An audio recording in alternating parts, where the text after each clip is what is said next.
Not only is there a large population of deaf persons in Dallas, but it's estimated that between 500,000 and 2 million people use American Sign Language in the United States, making it a valuable tool to help students become college and career ready. It may be a while before the person that lives in that apartment is allowed to return home. But for the others that live here, they should come home in just a few days. Although most school buses do not have seat belts, these high-back padded seats are meant to protect students in the event of a crash. Members of New Direction Church hope that their efforts in cleaning up Hickory Hill today will inspire others in Memphis to take pride in the city they call home. South Memphis has seen its share of violence, a fact that Mary Connolly knows all too well, fearing for her safety and the neighborhood she calls home. It's very frightening for me. It's very frightening for a lot of other people, I'm assuming. I had just left this store 5 minutes prior to the accident happening. She's referring to a murder in broad daylight, just a short distance from her home, causing her to realize that she could have just as easily been a victim, making her more cautious for her and her children. And I thank God that it wasn't me or my children that got hurt yesterday, because we walked to the store twice. Mary is not the only one concerned. Other residents here realize that Memphis is no longer the city it was just a few short years ago. Memphis used to be known for music, well-dressed people, talent, creativity. Used to be, past tense. A sad reality for many here who only see things getting worse, becoming accustomed to the constant violence. Yeah, it's just another day in the hood. You know, it's just that's the attitude. You know, people talk about it like that. Many in this South Memphis neighborhood are concerned that as this school year ends, there will be many students left roaming the streets with nothing to do. We know this is a troubled neighborhood. I mean, you got gang members in this neighborhood and everything. Troubled, but not willing to give up, hoping that the community comes together to stop the violence. Stephen Adamson, News Channel 3, Memphis.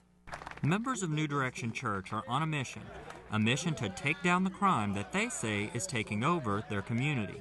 We need to get out on the corner so we can take down predatory lending, pawn shops, and other unsightly eyesores. And getting out they are, canvassing the neighborhood to rid Hickory Hill of the graffiti and trash that are all too evident reminders of the crime that plagues this community. We're coming outside our four walls as a church because it's time to get out of the box and engage our community. For volunteers like Robert Pirtle, the time is right to make a change here. He was a victim of crime just a few days ago.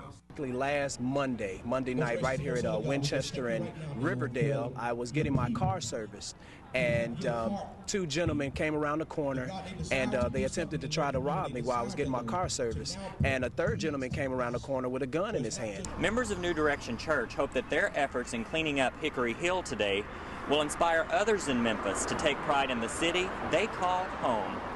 Once they see us take a step to improve the community, I think they'll take a step, and when we take two, they'll take two, and hopefully, and we'll just do it as a big family. Only the first of many steps to impact a community that others have considered a lost cause.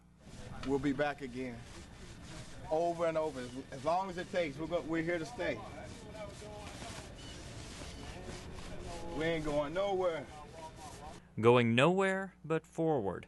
In Hickory Hill, Stephen Adamson, News Channel 3.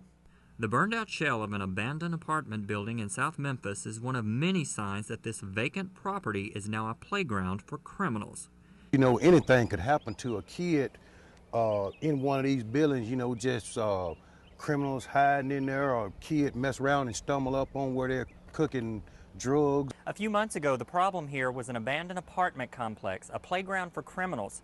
But now the problem is much worse. Trash everywhere, overgrown weeds taking over. City leaders promised to clean up the property thanks to a new anti-blight program. Bulldozers began work, tearing down a section of the eyesore, but residents like Emma Jean Joyner, whose house faces the property, say since then, nothing has been done, and she's afraid for her safety. Look at all them weeds outside of there, outside the house. It's pitiful. They're not weeds, bushes. Trees, like, not bushes, weeds and trees. And anybody can hide there and blow your brains out, anything. The city tells us that money is now available to finish the project. Bulldozers will once again go to work as soon as a deal is reached with a contractor. Stephen Adamson, News Channel 3, Memphis. When people consider a foreign language, they often think of French, Spanish, Mandarin Chinese. But for students at North Dallas High School and here at Skyline, they have the opportunity to take American Sign Language. 245. I got started in American Sign Language with the fact that my mother is deaf. I grew up signing with her as well as with my sister, and my older brother would sit us down and actually teach us signs, things of that nature. My major in college was sign language interpreting, ASL interpreting. So that was when I actually got deep into the language and learned it a little bit more concretely.